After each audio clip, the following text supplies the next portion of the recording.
Is the temperature అన్నాడు. నువ్వు temperature calculate చేయాలా, which has the same numerical value in centigrade scale and Fahrenheit scale అన్నాడు. అంటే centigrade scale foreign heat scale రెండిటికి ఒకే numerical value ఉండాలి ఏ temperature దగ్గర అంటున్నాడు నాన్న. So same numerical value in centigrade scale and Fahrenheit scale అన్నాడు. అంటే సెంటిగ్రేడ్ స్కేల్లోను ఫారిన్ హీట్ స్కేల్లోను సేమ్ న్యూమరికల్ వాల్యూ ఉండాలి. ఆ numerical value I call it as an X. So కాబట్టి let same numerical value will be X అనుకుంటానన్న. But ఈ X value ఎంత అని అడుగుతున్నాడు, టెంపరేచర్ కనుక్కోవాలి. సో కాబట్టి టెంపరేచర్ క్యాలిక్యులేట్ చేయాలి కాబట్టి సింపుల్ చూడన్న. So temperature is equals to, so temperature of any body is equals to, I already told you basic formula ఏంటి సార్, స్కేల్ లేదా రీడింగ్ మైనస్ స్కేలార్ రీడింగ్.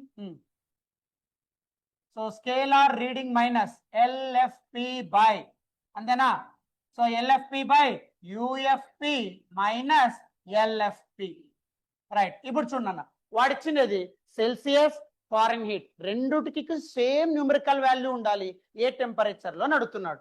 కాబట్టి C is equals to F is equals to X. Okay sir. So C is equals to F is equals to X.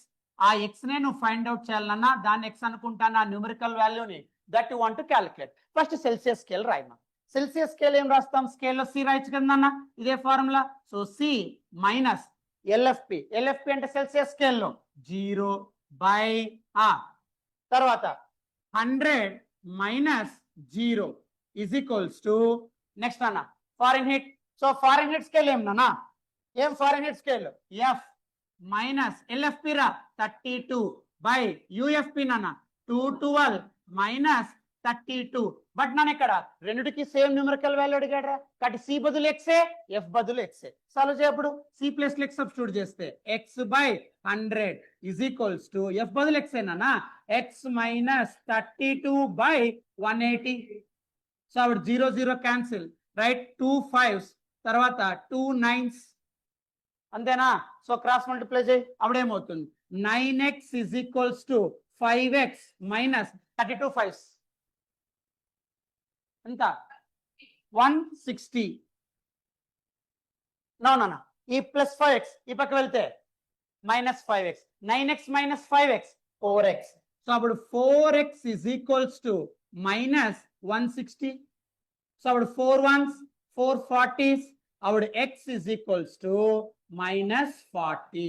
అంటే Celsius కానీ foreign heat కానీ ఏ temperature దగ్గర రెండు equal అవుతాయి sir అంటే minus 40 degrees దగ్గర నాన్న. సో అంటే అప్పుడు nothing but C is equals to F is equals to minus 40 degrees. That is your answer.